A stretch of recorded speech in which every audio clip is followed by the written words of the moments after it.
All right, and welcome, my friends, to the next episode here, the Red Delta Project podcast and live feed Q&A, where we take a fundamental approach to diet and exercise, giving you more power, control, and freedom over your healthy lifestyle. I'm Matt Schifferly from the Red Delta Project, and today's episode is sponsored by the entirety of the RDP library. All of the books you see over my right shoulder here, Grind Style Calisthenics, my brand new progressive and weighted calisthenics and building muscle and strength, a little more than just a pull-up bar or a weight vest. And of course, all of my other titles are available also on Amazon and PDF form in the RDP merch store. Link is down below to check those out. In today's episode, we are talking about progression. What should you focus on if you want to burn more fat, build more muscle, or really level up your performance? Because fundamentally, when it comes down to our training and our workouts, there's three main components that we can use to level ourselves up. Excuse me as I let the cat out. And when we have all three of these in our workouts, it's very much about which one are you focusing on? Because sometimes the biggest way that we waste a lot of time and a lot of energy is we focus on progressing the wrong things. And not only are we focusing on things that aren't really going to move the needle all that much, but they can even be a detriment to the very variables that are going to make the biggest difference in your objectives. So let's cover these real quickly here. I cover these in more detail in my book, Micro Workouts, of course, because when you have a much more focused and clear foundation on what you're trying to work on, then your workouts can become a hell of a lot shorter and more efficient just because they're a lot simpler. And it doesn't mean it's minimalist. You're not cutting out a lot of fluff that is kind of important. You're cutting out a lot of the stuff that's not doing you a whole lot of good or could even be distracting you from the goals you want to achieve. As always, I'll be taking your questions throughout the episode as well.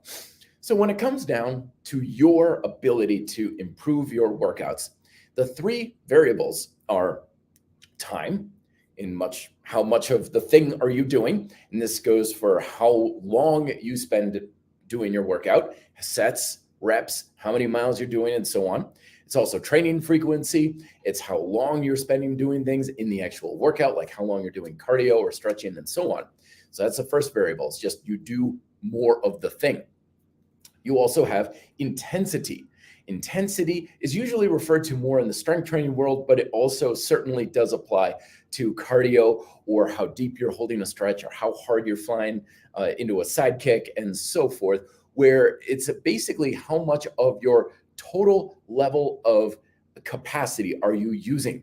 Now, don't get that confused with intensity of effort, because I'm talking about clinical intensity. A lot of people get a little confused by that, where I'll say, like, if you're doing 100 push-ups, that's not a very intense workout.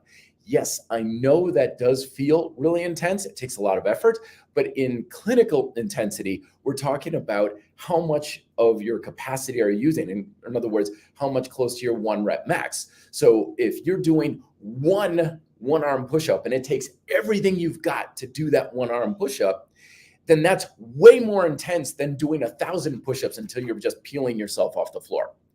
Because one is intensity of effort and the other is actual intensity of the training. And when I refer to intensity, I'm referring to the intensity of the training.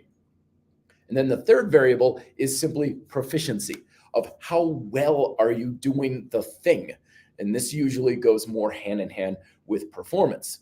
And again, that everything comes into a synergistic use. Everything you do requires some degree of time, some degree of intensity, and some degree of proficiency.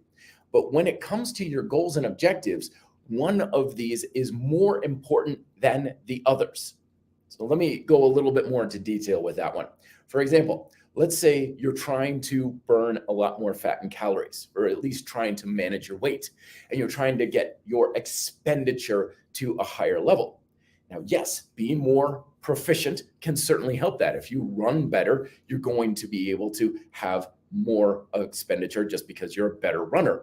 And yes, intensity does increase the level of expenditure, because if you are walking and then you start running, you're going to expend more calories and energy per unit of time. However, when it comes down to the ultimate way to just burn a hell of a lot more, and I'm talking a lot more, time is by far the most important variable. And the reason is simple. It's because we human beings just do not burn calories at a very, very high rate of speed relative to intake. So you can have your high intensity training. You can really increase that intensity. Like if you're doing hill sprints instead of going for a leisurely walk, that's going to be a hell of a lot more intense. And yes, you're going to burn a lot more calories sprinting up a hill than you would walking per unit of time. That's the key. Like, oh man, I did these hill sprints. It was 10 minutes and I burned like, umpteen calories. Great, awesome, good. That's definitely going to be more than if you were just walking. However, I can walk for 4 hours. It's called a hike. Here in Colorado, we've got 14ers out here. I guarantee you, if I go for a 2-hour hike, I'm going to burn a hell of a lot more calories and fat than any amount of high intensity training that I do for even an hour. And it's just due to time. Let me give you another example here to kind of illustrate the importance of time. So I used to work at a gym where we used to wear these kind of like heart rate monitor belts, but they were a little bit higher end. And the company that made these things called MyZone, excuse me, that was a different company. They measured things in accordance to what they called MEPS, MyZone Activity Points. And the more active you were in exercise, the better. And it was different from calories because it didn't measure your expenditure from just normal human function. Because a lot of people don't understand that. If you're measuring your caloric output through like a heart rate monitor, you're like, oh, great, I burned 500 calories.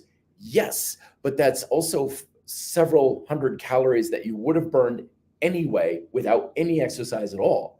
So it doesn't say you burn 500 extra calories. It just says you burn 500 total calories. But how much energy you expend in addition to your usual expenditure is a little harder to figure out. But that's what MEPS are all about, because it only kicks in at a certain threshold of intensity, at a certain heart rate. So you can't just sit on the couch watching TV and ask your MEPS to go up. It only counts if you're physically active.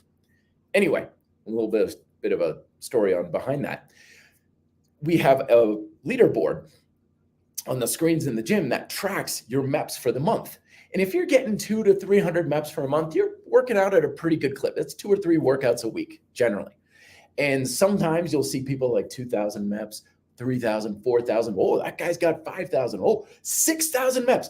Wow, that's really impressive. That person has 6,000 MEPS. They must have been training for a marathon or something.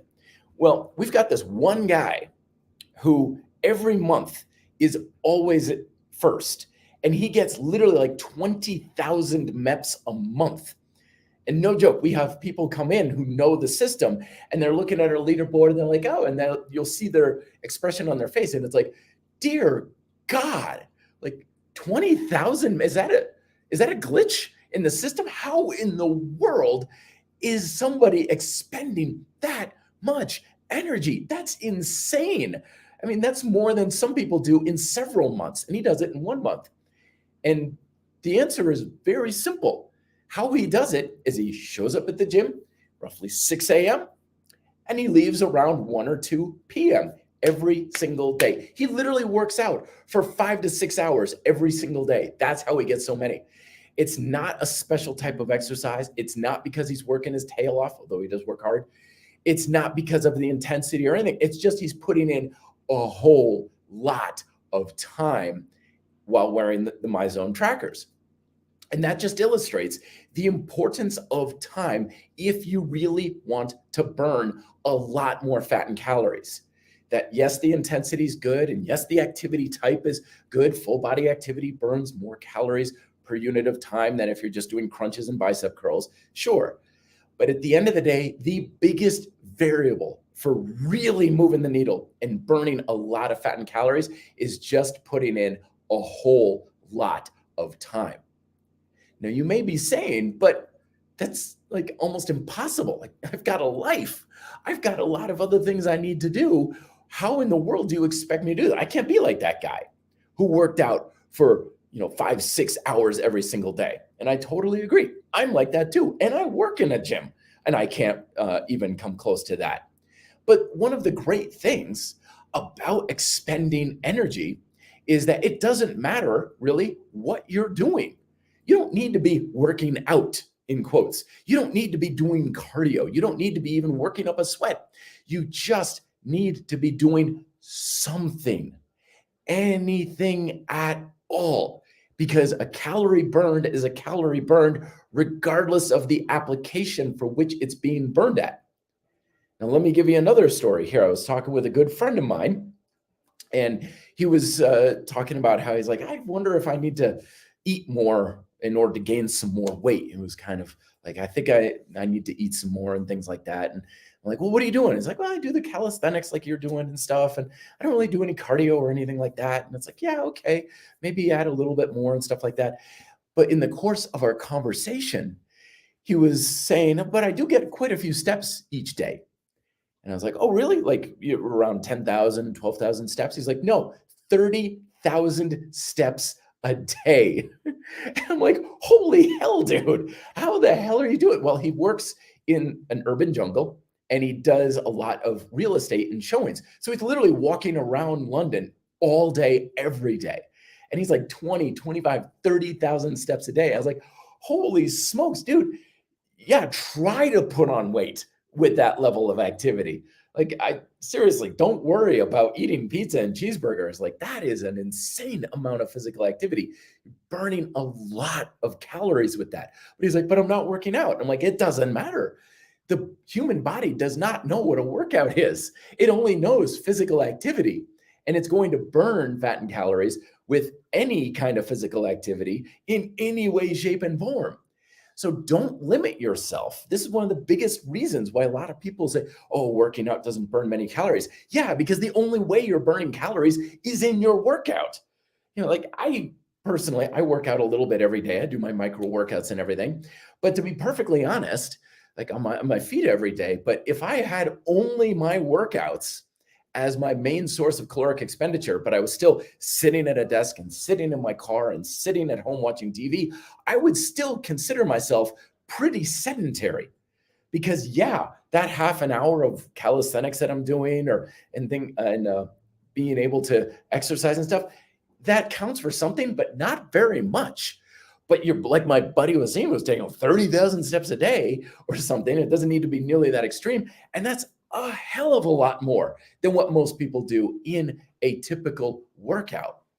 So if you're looking to really level up that caloric expenditure, be more active from a time perspective every single day. That's the other thing. People are like, well, I worked out today, so I have to take 48 hours off and stuff. It's like, no, be active every day in any way, shape, and form. Some stuff is going to be harder. Some stuff is going to be lighter. I could go for a long walk today. That's pretty low key, but I've got Taekwondo tomorrow and I'm going to be free sparring, and that's got my heart rate maxed out. All of it counts. Have a lot of variability in your approaches, but the bottom line is go for more time. If you can spend a lot more time being active, you're going to have the best chance of burning a lot more fat and calories. Excuse me, I drink my tea here. Everybody's coming on in. Michael Conway, good to see you very much. And again, if you have questions for me, put it in as a, hey, Matt, in the comments section, so I know that it's directed at me and it's not just conversation that is going between the two of you. Danny is saying 300 minutes week for movement. What do you think about? Sure. But always remember, my friends, we're talking about progression here, right? You move the needle because what you change is leveling up what you were doing normally. So let's say you ask me, what if I walk a mile a day? Like, will that make any difference? Well, it depends on what you're doing now, though.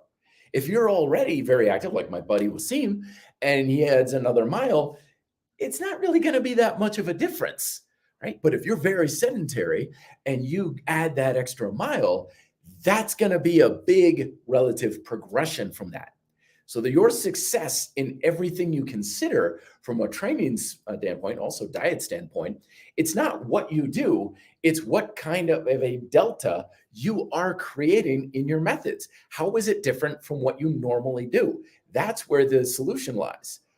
Because honestly, I don't care what you do.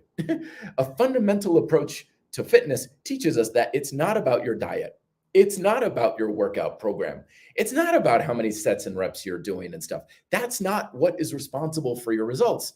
What is responsible is how you are influencing the fundamental processes of nature and creating deltas by making changes, progressions over time.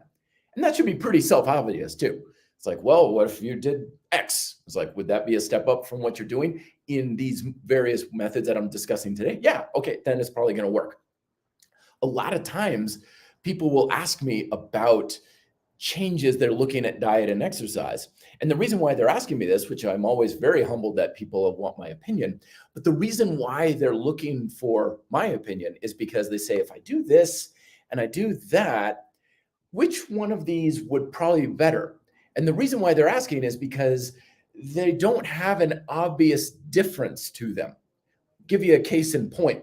I get this question quite a bit where someone's like, okay, from micro workouts, does it make a difference if I do all of my exercise at once in the morning, like a 40-minute workout, or I break it up throughout the day, like 15 minutes in the morning, then another 15 minutes during lunch, and then 10 or 15 minutes later on in the day? Now, is there going to be a difference? Absolutely. Like there's always a difference somehow to some degree. You make any change, there's going to be some difference. But the question is it a very potent difference in that influence? And a lot of times when we're like, I could do it one way, I could do it the other, which do you think? The reason why we don't know is because it probably doesn't matter very much. If it does matter, it's probably going to be very, very obvious. What if I walked a mile a week? What if you walk 10 miles a week? Which would be better for burning calories? Well, 10 miles a week, obviously. There you go. See, because it's very obvious in the progression. It's going to be a very markable, influential difference. But a lot of the stuff out there, it really doesn't matter very much. Honestly, it really isn't going to be that much of a delta or an influential change from what you were doing before. And if it's not an obvious change, it's probably not really going to matter very much. And in that case, a lot of times if we have a consideration like all at once or several times throughout the day, then do whatever you want. Some people are going to be like, oh, I'd much rather do it all at once, get it out of the way, get it finished, much better. And other people are like, yeah, but my schedule is such that I like having a little break in the afternoon and I can get some pull-ups in. Then I go for a walk later in the day. It's a nice way to break it up. Yeah, base it on just personal preference, because a lot of the stuff that's going to work best for you when it comes to diet and exercise is going to boil down to that. All you got to do is influence those fundamental processes. Beyond that, it's just whatever works for you, whatever puts you in better alignment of your resources and your preferences and your goals. And that's what you want to base those decisions off of. Let's see if I can get to some more questions here.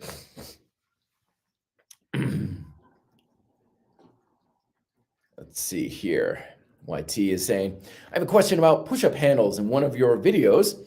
Oh, speaking of which, I got these new ones. Reviews coming out soon. These are the new push-up handles from pullupdip.com. These are fantastic, but I digress. The review will be coming out soon. Anyway, you got me on a tangent there. You said solid handles are bad, or push-up, solid handles. I'm not sure what you say. Solid handles. It's this opinion about push-ups about decline push-ups as well. Exactly, yes. Now, to be clear, like I don't think using push-up handles is a terribly bad thing. In fact, like a lot of cases or tools, it has its application. And if you don't know what that application is, then you end up using it for the wrong purpose. Like any tool, you need to know what a hammer is for. If you don't, then you have the risk of running into using a hammer for a screwdriver kind of thing. And it's like, well, this doesn't work very well. But those videos is less about the push-up handle and more about the ability to have flat palm strength. Because time after time, I see people who become dependent upon push-up handles. They're like, I have to do this because push-ups hurt my wrists. Now, if you have an injury, like I've had clients in the past who are like, yeah, I've got 4 pins in my wrist from a car accident or something, then yeah, you've got to use your push-up handles. You don't have much of a choice. It's like having crutches with a broken ankle. You use your crutches. However, as with using crutches, you use it to get better, and then you get rid of the damn things because you don't need to depend on them anymore. And that's the whole point, is you're going to get a lot more out of your push-ups if you have flat palm strength, if you have the ability to have your hands flat on the floor, namely just because you can get your hands underneath your chest. This stuff is really weird and awkward with a handle to get it underneath your chest. And as a result, most people never get their hands narrower than shoulder width, which is a huge detriment to your push-up training. If you really are serious about getting the most out of your push-ups, you've got to get comfortable with your hands under your chest. Like, I almost never do push-ups without my hands under my chest. Almost never these days, because you're going to get way more out of it.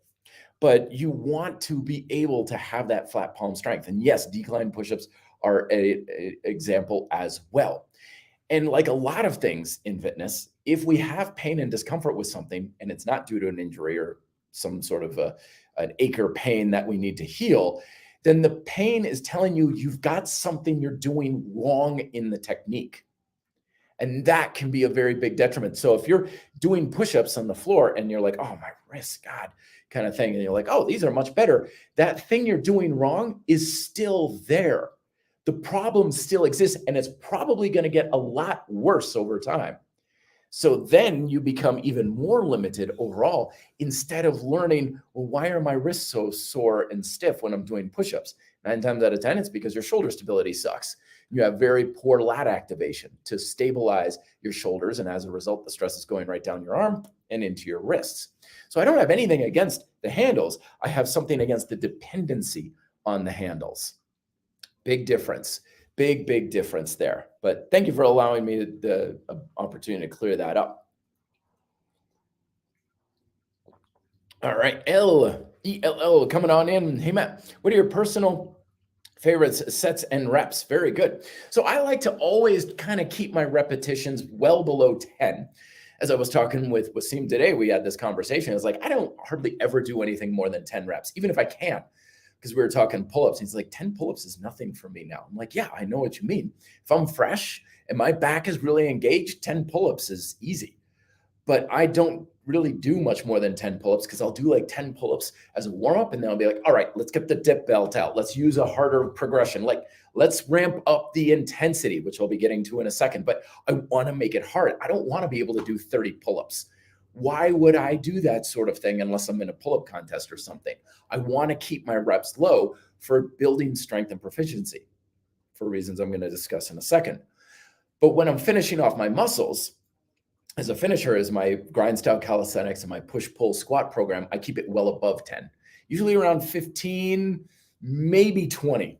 Maybe 20 if I'm really feeling like I want to focus on endurance. I'll go with 20 repetitions. But usually that's it. If I'm really working on strength, I'll keep it well below 10, usually also below 5. We did a leg workout today, and I don't think I did much of anything for more than 5 reps, because I want that intensity.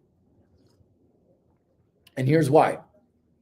It's because I discussed earlier, when it comes to our training, we have time, intensity, and proficiency variables that we can progress. If you want to burn more fat and calories, time is by far the most important. Intensity is secondary. However, if you want muscle and strength, intensity is the most important variable and time is secondary. And this is a big mistake a lot of people make, especially in the calisthenics world, where they will spend much of their focus of progression on time. Like more reps, more sets, more sets, more reps, more sets, more sets. You had asked about sets as well. I only do the sets to the degree that I can be proficient at them. Like, I don't have any set repetition or a set scheme. Sometimes I do 2 or 3, sometimes it's 4 or 5, but usually it's less than that, because I'm only going to do sets as long as I'm proficient. If I'm starting to notice my strength and my techniques start to falter, I'm done. But if it's still good and my energy's good, I'm going to keep going. I don't base workouts on how much work I do, because a lot of the advice out there in our fitness culture is how much work you're supposed to do, how long you should run for, how many sets, how many reps, how many exercises, how long you should work out for. Any recommendation that's based on work is nothing more than an estimated guess about what's best for you.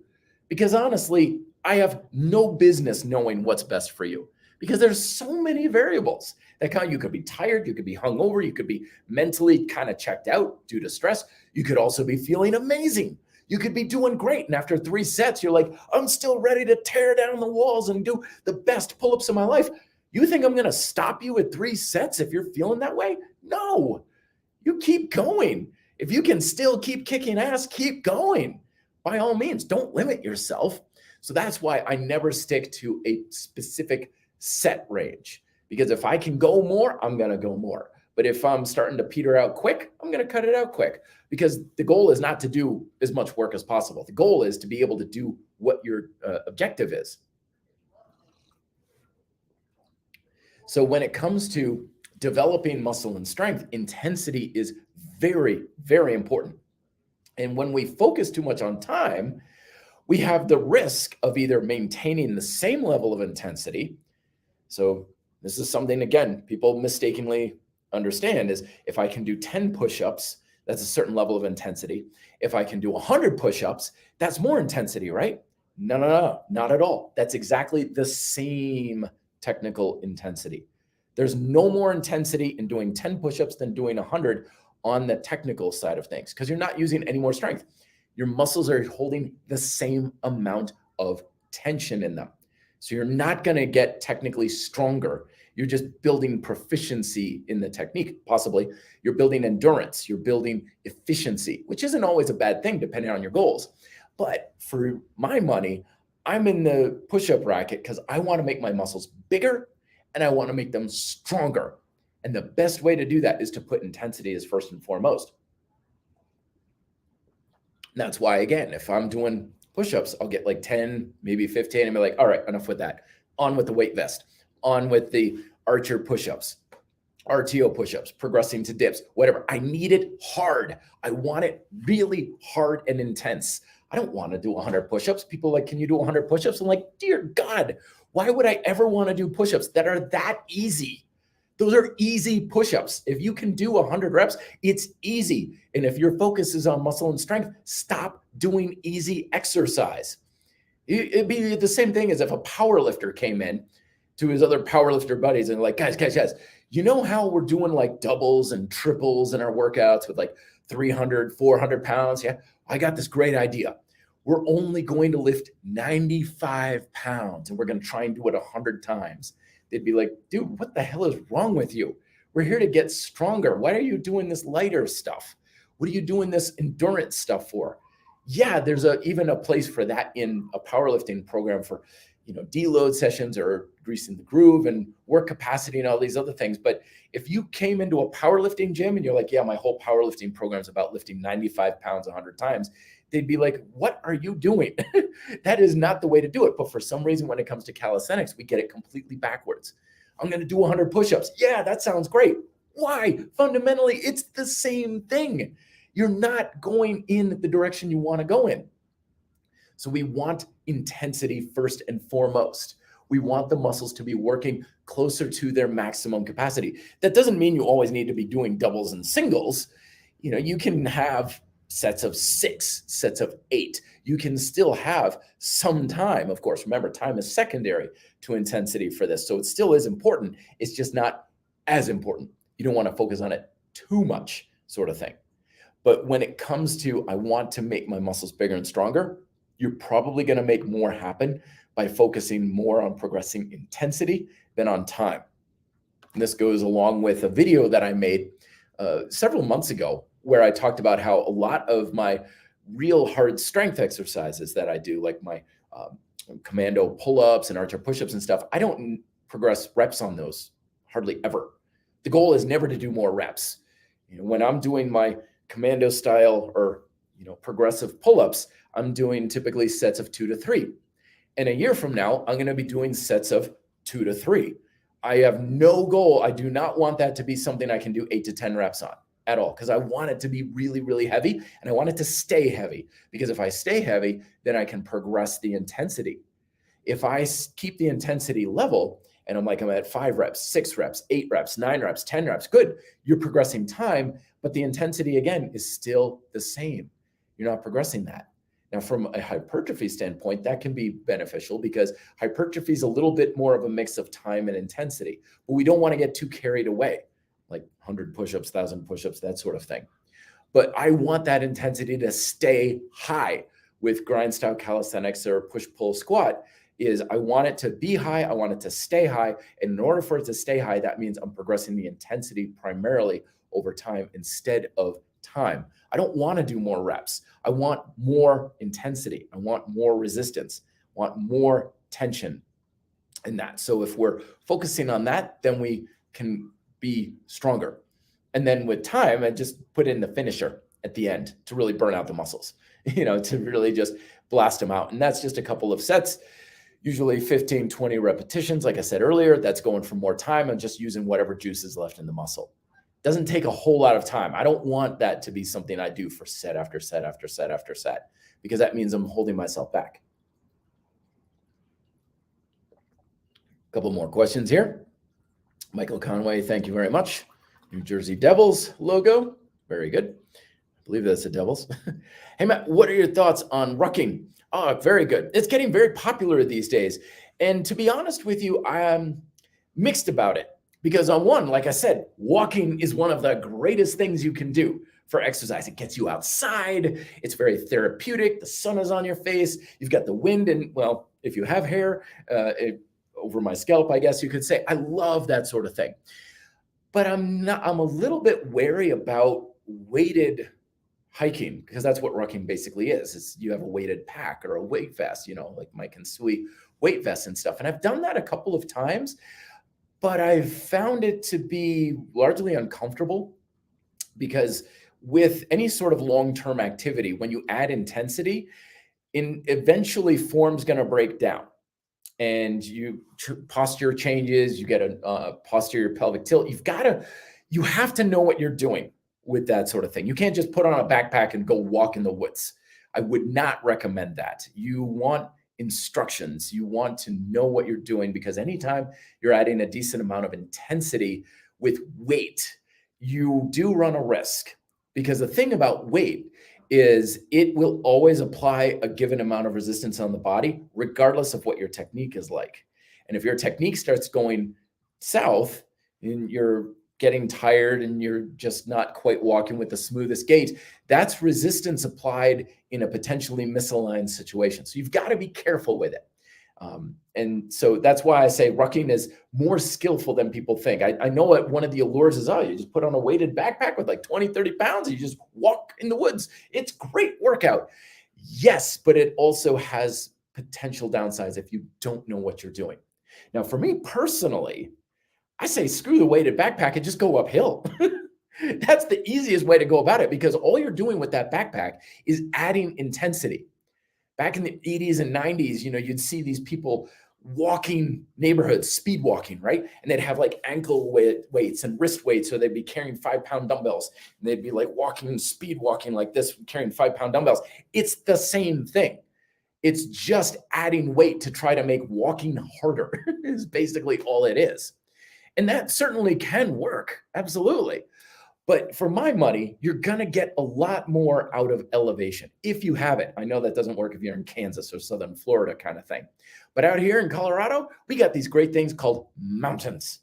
And these mountains will kick your butt far more than any ruck pack ever will, because they go up to 14,000 feet, and you can spend literally days in those mountains without seeing civilization, which carries its own risks. Absolutely. I've been in a few situations myself where it wasn't dangerous, but I started to recognize, like, I got to be kind of careful here, because this is how shit goes down in the Rockies. People die out there every year. It can get ugly.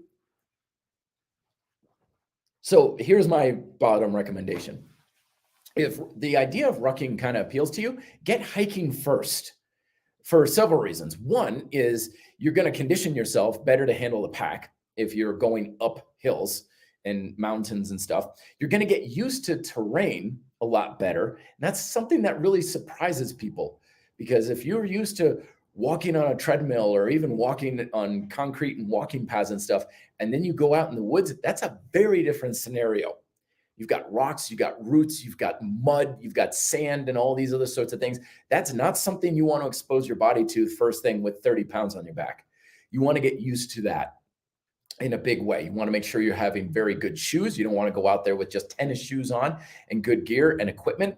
And you want to, of course, be carrying water and layers and food and all that other sorts of things. You got to be careful about this stuff.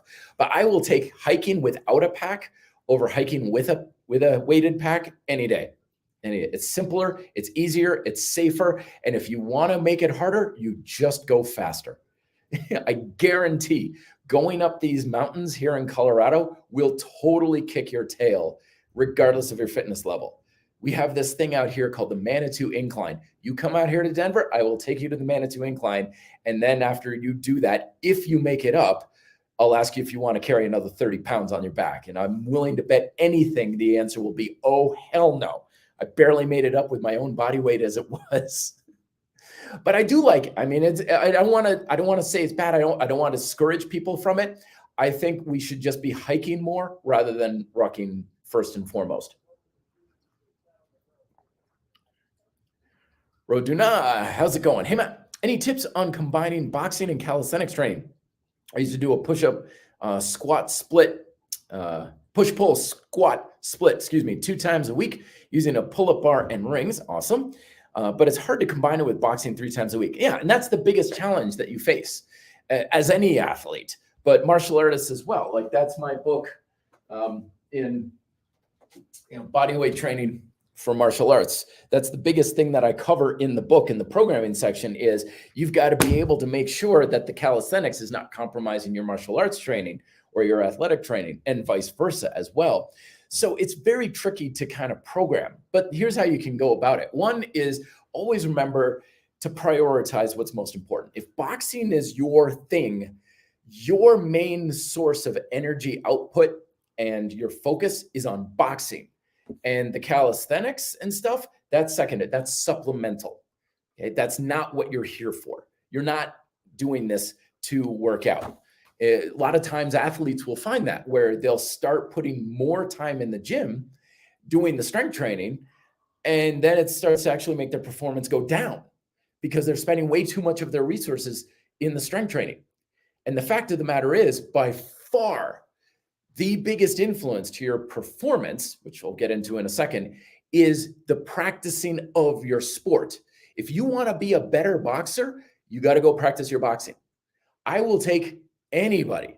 You could take the most dedicated gym rat in the world, bench presses 500 pounds, and have a boxer who only boxes, doesn't do any strength training whatsoever, none whatsoever. Put him in a ring, who's going to win? The boxer, hands down. Maybe the bench presser will get in a lucky punch or whatever. But the ability to do well in a sport comes first and foremost from training for the sport. And a lot of times people kind of feel a little weird, like, but I'm only doing calisthenics a couple times a week or even once a week. They're starting training once a week. And I'm only doing like 2 sets of push-ups, or I'm only doing a set of lunges as a warm-up and stuff. That doesn't feel like it's much. And you're right, it's not a whole hell of a lot, but it's going to be a low volume that is not going to compromise your actual sport training. And remember, you're only trying to give yourself that last 1% of performance from your strength training. It's not going to make that big a difference, depending on your sport, of course, but it's not going to be night and day difference from your strength training. If you are a really good boxer and you suddenly became really good in push-ups, you'll notice a difference, but it's not really going to make that much difference in your ability to be a boxer. If you're a crappy boxer and you suddenly can do 100 one-arm push-ups, is that going to really make you a good boxer? Not really. It'll make you a harder puncher potentially until you get tired, and then you're going to lose your power and stability, and then you're right back to square one. So when it comes to trying to fit in your supplemental strength training, keep the volume relatively low. So once, twice a week, just so it's not compromising your boxing training, and keep the volume of the workouts itself relatively low, so it's not burning you out. I get this YouTube clip all the time. There was a guy, I think he was a coach or a fighter on the Joe Rogan podcast, and he was basically saying, yeah, you should not work out to the point where you're getting sore. You should not work out to the point where you're getting tired and exhausted and stuff. And people send me this all the time saying, what do you think about this? What do you think about that? Is he right and stuff? Well, duh. If you have the need to have your body perform at a high level in an athletic capacity, you don't want that to get compromised by your strength training. It's as simple as that. But remember that most of our strength training methods are born from the sport of bodybuilding. And bodybuilding is all about the pain and gain. It's all about taking your muscles to pound town and just driving them into the ground. And that's how most of us have always been taught to approach our strength training. And it's not bad if you're a bodybuilder, but if you're an athlete, yeah, it can be a very problematic thing. So, of course, you don't need to drive your muscles into the ground. Remember, as I was saying earlier, if you want to get stronger, you just need more tension in the muscles. You don't need to make your muscles so tired that you can barely lift up your arms and throw a punch. You just need to make your muscles contract harder. So if you get a couple sets of archer push-ups, let's say at the most you can do 20, and you're getting like sets of 8 on each side with some good power and explosiveness to make the muscles work. So afterwards, you're like, yeah, okay, muscles got work there, but they're not exhausted. There you go. That's literally all you're going to need. It doesn't take as much as people think. But that bodybuilding culture has really taught us that we can only base the validity of our workouts on how much it's driving us into the ground, on how tired it's making you and exhausted and stuff. And I know it's very satisfying. I'll give you that. But that's not how you train for proficiency. Proficiency is the third variable of progression. And I'll get into that. One more question here. 1F squared saying, hey, Matt, how would you program and progress the Veterans Plus CC Plus routine to burn more fat? Good question. So this is a program I put out, a while ago. Veterano Plus, or the CC Plus programs, it's an ebook. It's still floating around out there somewhere. You could probably find it on my YouTube channel, where you're training a little bit of everything every day, and then you're focusing on 1 or 2 of the big 6 in combat conditioning for a real hard workout. So basically, like, he's asking this type of calisthenics program, how would you train it for burning fat? And the answer is, it's not at all about burning fat. I would look outside the program, because no matter how you change that up, you could double the volume. You could have, instead of 5 sets, you could have 10 sets. Instead of 2 exercises that you're doing, or that for the day, you could have 3, and so on. But the bottom line is, like I said, folks, we just don't burn calories all that fast. So you could literally double the workload of the CC Plus program, and I don't think it's going to really matter very much, just because it doesn't burn that much to begin with. I would look outside the program. Add in those walks, add in some hiking, add in some other activity, have an active commute. Boy, people, when they ask me, like, I want to burn a lot of calories and fat, ride your bike, walk or run to work. Are you kidding me? That's going to be way more effective than anything you do in a gym. Way more effective by far, because let's say you take a spin class 3 times a week. That's an hour, Soul Cycle or something. An hour, 3 times a week, versus I ride my bike half an hour to work and then half an hour to get back 6 days a week, 5 days a week, if we're being conservative, right? It's going to be way more. That's going to be a lot more than what you're doing. Plus, it's like, well, I ride my bike to the store and I do this as well. It's one of the big reasons why I'm looking to move closer to Denver. Because right now I live so far away from Denver that I almost have to drive in my car every day. And I'm looking at places where I'm like, can I ride my bike to work? Partially because I just don't want to be in the car that much, but also because it'd be great to just be able to have more of an active commute. It would greatly increase my physical activity. So that's what I would do. Strength training is not about burning calories. If you're going in strength training to try and burn fat and calories, you're using the wrong application. Because remember, strength training is first and foremost about intensity. So if we're focusing on really high intensity, you're just not going to have a lot of time. And if you don't have a lot of time, there's just no way you're going to burn a whole lot of fat and calories. I know. HIIT folks are like, yeah, but afterburn effect and stuff, it's largely overrated. Like a lot of things in fitness, it is technically true, but it's largely blown out of proportion. It's not going to make that much of a difference. But anyway, getting back to the topic of proficiency, that is our third variable of progression. We have time, which is more important for burning fat and calories. We have intensity, when it comes to building muscle and strength. Then we have proficiency when it comes to performance. Now, when I say proficiency, that's kind of a blanket term for just how well can you do the thing. So take our boxing example, right? How good are you at punching? How good are you at dodging? How well can you link it all together? You have a boxing coach. Their goal is to get you better at the sport of boxing, to do it better. So when we're focusing on proficiency, we are practicing the activity, my friends. We are focusing on trying to just level it up, which could be a million, gazillion, bajillion things to do. It's like, well, how do I know what to do that? Well, that's what your coach is there for, because your coach should be telling you, all right, in this one, I want you to focus on doing this thing better, breathing better, keeping your eyes on your opponent. Don't duck your head when you go down. Make sure your weight isn't on your heels, whatever it could be, right? It could be 1,000 things depending on the activity. That's what you focus on with proficiency. Intensity and time are secondary. Now, here's how, again, if you focus on the wrong thing, you can get screwed over. If you focus on time with practice, which a lot of people do, where they think, okay, if I do 1,000 punches a day, or if I'm doing this thing a certain amount of time, I'm going to be able to really level up my performance, right? Not necessarily. Because remember, practice doesn't make perfect. Practice makes permanent. It makes you really efficient at whatever you're doing, warts and all.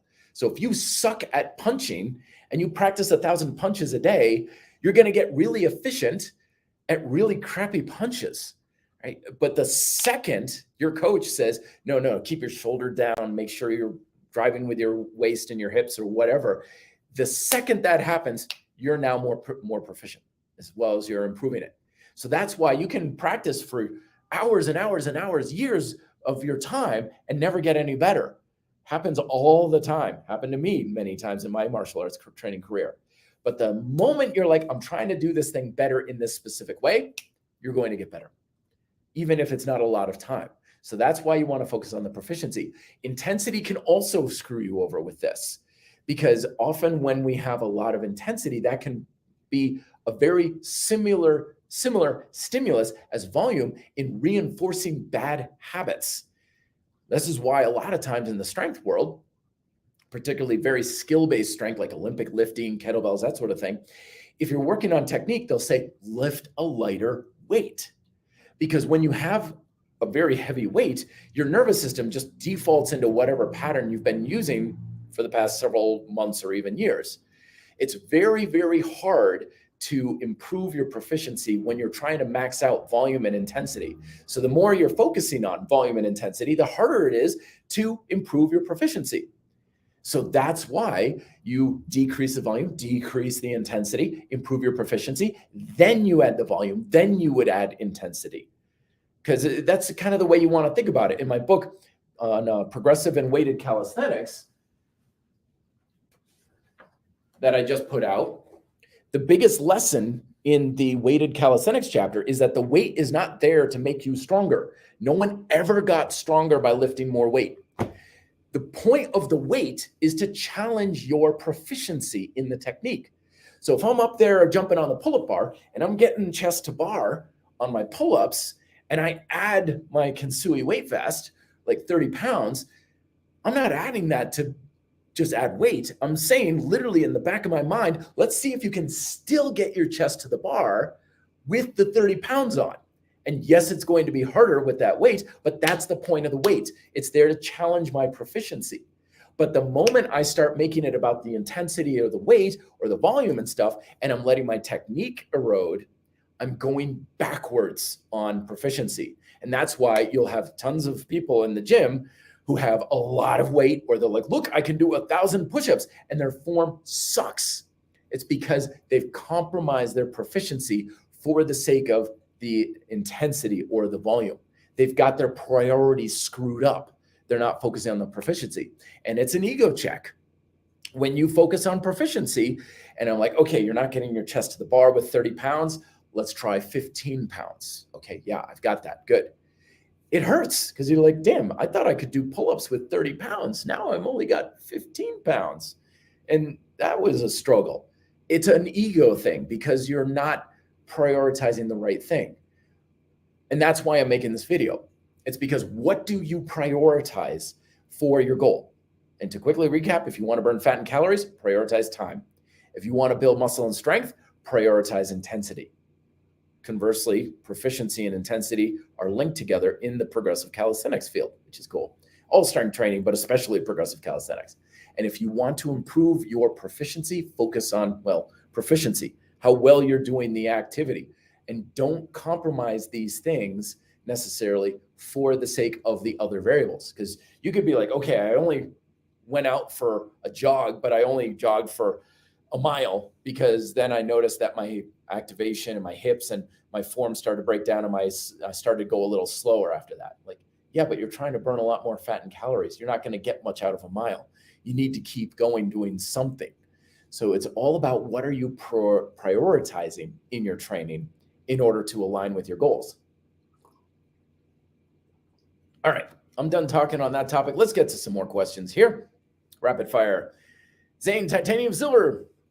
Hey, Matt, what's the best way to strengthen my forearms and arm tendons after throwing a couple of injuries in both hands?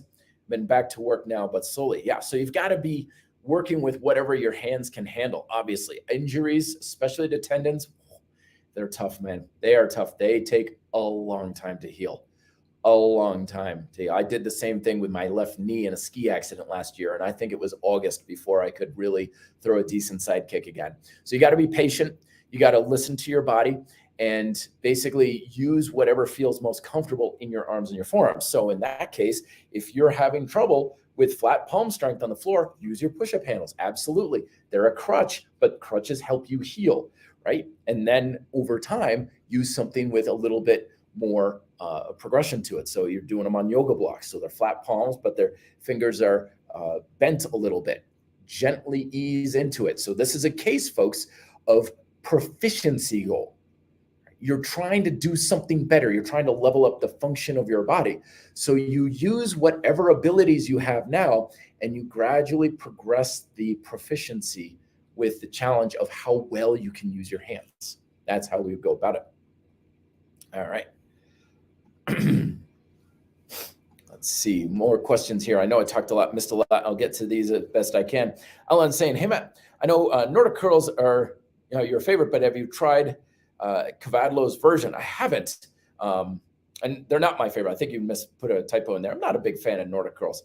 You bend forward from the waist, which still has glutes and hammies, but a variation or anyone can do. Exactly. Yeah. I haven't tried it.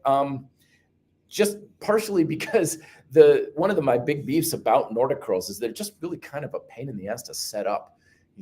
Having something that's a few inches off the floor, you can tuck your feet under, but it's also stable and not moving. It's kind of hard to find something like that.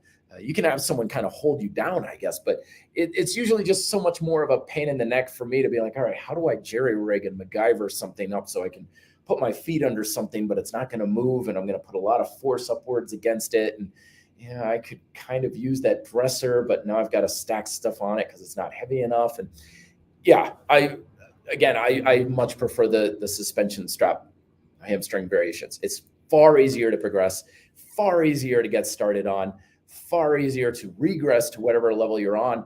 And it's very easy to adjust because in Nordic curls, their hamstrings are working through knee flexion. You could do that on the straps. And then Al's version is hip extension. And all you do is just not bend your knees or not allow your knees to straighten, and then you have hip extension. I give people that all the time for their hamstrings. Well, I have them do 10 of one and 10 of the other. Smokes the hamstrings. Absolutely smokes them. And that's why I use those. It's just they're so much easier to do from a practicality standpoint. They're so much easier and more practical. More people can do them. I don't have anything against Nordic curls. It's just, honestly, I feel like we can do better. We can just simply do better. There's better ways to go about it. In my opinion, anyway. Biz, hey, Matt, if 3 sets isn't enough one day, but other days one might struggle to even reach that 3rd set, so many variables, it's tricky for me to come up with a template for consistent progression, which is why, my friends, I always recommend my scoreboard progression log. That's one of the quick reads that I have over on Amazon, where the scoreboard progression log is something that I created over many years, working with lots of different clients, different backgrounds and stuff, and they all had different requirements in their workout logs and stuff. And it's super simple way to log your workouts. But one of the ways you do it is you just simply write down the exercise and then you write number of sets. Like, so if you say push-ups, 10, 10, 8, that means you got 10 on the first set, 10 on the second, and 8 on the third set. And yeah, you're going to have different number of sets sometimes, but usually I just log 3. So if you get 5, so what? The important thing for a log to do is to track your general performance. It doesn't need to be on a day-to-day basis. So if I've got 3 sets of pull-ups one day and then 10 on the other, does it matter? No. Is it worth tracking? No. It's not really something that's going to be of much consequence, because when we are getting our results for our training, it's your average of what you're doing. So if you're usually doing 4 sets, then track 4 sets. If you're usually doing 2 sets, then track 2 sets, kind of thing. So if you have these outliers where you just kind of get 1, then fine. And let's say you have 4 sets tracked and you only get 2. Fine. Then you just have your 2 there. It's like I got 10, 10, and then I stopped. Great. Well, in my log, it says 10, 8. Okay, so change the 8 to 10. So that's how the scoreboard progression log works. You only write down stuff when you make progress. You're not going to track every workout, because why? Like, I don't care what I did in my workouts. I only care about what I did most recently and what I need to do in order to improve. And that's really what the workout log is about. It's like a GPS for your car. I only care about what the next turn is. I'm not going to scroll back and be like, what did I do 5 miles ago? Like, I don't care. Like, what do I need to do next? That's all I care about. If I want to go through it, Google Docs does allow you to look at past versions, but I almost never need to do that, because what do I care? I only care about what do I need to do next in order to make progress. But the scoreboard progression log, it's a quick read PDF. I think it's like $5 on the RDP merch store or the Amazon as well. And that's the workout. It's the last workout log you're ever going to need, because it's super simple and it adapts to any style of training that you would use. All right. CJ, it's good to see you. I think rucking has far more drawbacks than positives, to be honest. He's weighing in on the rucking thing. The tone of my knees and hips is terrible, for one. Yeah, it can be. And again, that's the thing about having a weighted pack. If I'm hiking in the woods and my hip activation is getting tired, my form is starting to break down and stuff, if I'm regularly hiking, I'll change my technique a little bit. But if you've got 30 pounds on your back or something, that's weight that's going straight into your joints. And that's also the other thing, is you're forced to go the distance. So if you've hiked 3 miles out and you're on mile 1 on the way back, you still have 2 miles to go. You're forced to put that stress on your knees for 2 more miles, because you got to get back to the car, right? So these are things just to kind of consider. That's why if you're getting into it, I recommend doing a very small loop instead of like an out and back kind of deal, because with a loop, you can adjust it a lot. I used to do like 20K mountain bike races. So I would walk the same course if I wanted to hike and my knees were a little off, because then if I'm like, oh, my knees are a little sketchy or something, then I can just say, what, you only got 1 more kilometer left to the car. You just don't do as many laps. I would recommend that. Very good observation there, CJ. Joseph Bello, hey, Matt, I've been taking your advice. I'm doing the same exercise for 3 sets of push-ups, hands close together. I go right into pike push-up for shoulders and rows 4 afterwards. Fantastic. For 5 minutes, lunges to the end of the workout. I like that combination, man. Very simple, very, very efficient. Yeah, man. Anytime you're bringing your hands closer together, that's quite the level up as far as your proficiency and your strength goes. Andre, it's good to see you again. Hey, Matt, when trying to achieve significant body recomposition, should we be concerned with significant improvement on strength, or just trying to fatigue as much as possible, much muscle as possible during your workouts? Oh, that's such a good, insightful question, because a lot of the evidence these days is suggesting that hypertrophy is driven a lot by fatigue. But I say, why compromise? I say go for both, because that's grind style calisthenics, and my push-pull squat program is all about focusing on strength and proficiency first, and then you just burn out the muscle real quick to make it tired. Now, I've personally, for the past several weeks, been focusing more on the fatigue side of things, just because I'm doing a little experiment doing pre-exhaustion exercises and stuff. So I'm just basically wearing my muscles out first and foremost. Maybe it's going to do something. Maybe it's not. Probably not. But I would say focus on proficiency and strength first and foremost in the workout when you're fresh. And then when you're starting to have a decrease in your proficiency or your strength, then just give yourself a quick finisher and just blast out the muscle real quick. And that'll give you the same thing. So if you are fresh, you're like, I got to blast out my muscles and make them fatigued, you're going to have more volume, push-ups, push-ups, push-ups. Finally, after like 5, 6 sets, like, okay, now my muscles are starting to get tired. It's like, yeah, but you just squandered that opportunity to work on proficiency beforehand. But if you're working on strength and that's all you care about, well, it's so easy to just get a quick little finisher if you want to burn out the muscles afterwards. So that's why I use that format, because it's so simple and efficient. Why compromise? You can have both. You focus on both. You just change the gears a little bit in the workouts. Daniel is asking, hey, Matt, a decent level doing basic bodyweight workouts, pull-ups, dips, etc. Very good. What book do you recommend? Progressive and Weighted Calisthenics? Yeah, that could be a good place to start. Most of my books, folks, I just literally put up a video today because people ask me what book they should be reading for what they want, because I've got like a dozen of these things now, and they all cover basically the same idea, just with different angles to the approach. And it's basically just about what ones are the tools that you want to use. Like with progressive and weighted calisthenics, this is like, oh, I want to build muscle and strength, but I just basically have pull-ups, pull-up bar, and maybe a weight vest or a dip belt that I can use. It's like, great, that's where you go for. But if you are thinking, I want to build muscle and strength, but I've got a set of gymnastics rings I've fallen in love with, suspension calisthenics is where you go for. Fundamentally, these do the same thing.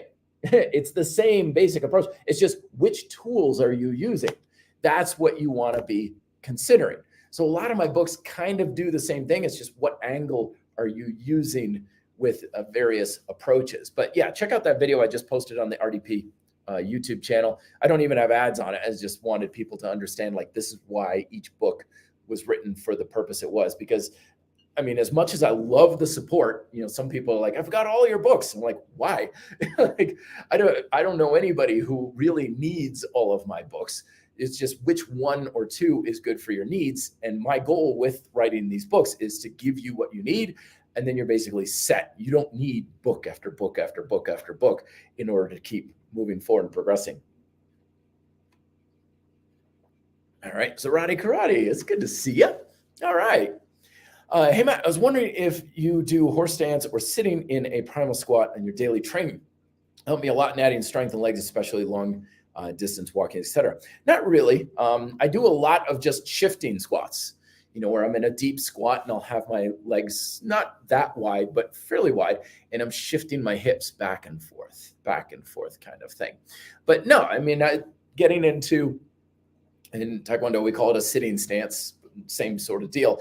I can hold that for minutes at a time. So again, when it comes to building strength and trying to really challenge my legs, that's not going to be sufficient for me anymore. I need something that's harder, which is where the shifting squats come into play. So I do it, but it's not like a major form of conditioning for me these days. Prods with saying, hey, how to fix left trap injury that came from dips years ago. Could be torn. This muscle hurts when I wake up. Sleeping with a pillow under shoulder has helped. Yeah, get it checked out though, for sure, my friend. Injuries are always something you want to get diagnosed in person if you can. Your guess is as good as mine at this point. Always remember, pain is Mother Nature's way of saying something's wrong, and we need to know exactly what is wrong. Otherwise, we're guessing. And if we're guessing about these sorts of things, we're hoping to be successful through just blind luck. So get it addressed. 9 times out of 10, my experience has been that it has nothing to do with that muscle, though. Like I put a lot of time and money into a good chiropractor last year to finally fix a lot of issues that I've had with my left hip and my right shoulder. And he was like, yeah, it has nothing to do with those. It's all in your neck. Like, my neck, dear God. And he was right. Like, he started getting me better alignment in my neck, and everything just kind of came together. And I was like, holy smokes, that made a hell of a difference. So get it checked out by a professional if you can, because they can address what's really going on and you're not going to fix it on your own until you know exactly what is happening. Chiropractic, physical therapy, athletic trainer, someone who specializes in that sort of thing. Don't just go to a general doctor and they're like, yeah, just take a couple Advil and stretch it out kind of thing. You want to know, why is this pain here? What is going on? What exactly is happening? Because otherwise you're just guessing. And that's not the way I like to play this game. So, all right, folks, it's been over an hour. It's always the fastest hour of my week. I sincerely appreciate everybody coming on. I do thank you. I know we did this on a Sunday because I was really busy yesterday. So I appreciate your flexibility and all. Don't forget, the audio for this will be rebroadcast on your podcast player of choice. And we will do this again probably next week. Thank you again so much. Don't forget, check out all the books that I have, the RDP YouTube channel, and the library down below that sponsor this, because as always, this podcast is free for you, but it is not free for me. And one more question here real quick. Came in the last bit. Hey, Matt, for building muscle, is there an advantage to doing rows on some pull days as opposed to always doing pull-ups? Yeah, if you like rows. Fundamentally, you're doing the same thing. Rows and pull-ups are fundamentally the same thing. Shoulder extension, elbow flexion, grip work. So think of rows as like half range of motion pull-ups. Yeah, you got force going, a little more scapular traction, maybe sort of thing. But no, it's still pull chain. So mix and match however you like, back and forth. It's a good way to modify things a little bit, so it makes your workouts a little bit more interesting. And with that, I am off to get out and get some sun myself. Thank you very much, everybody. I hope you have a great rest of your weekend. I'll talk to you next time. Till then, be fit and live free.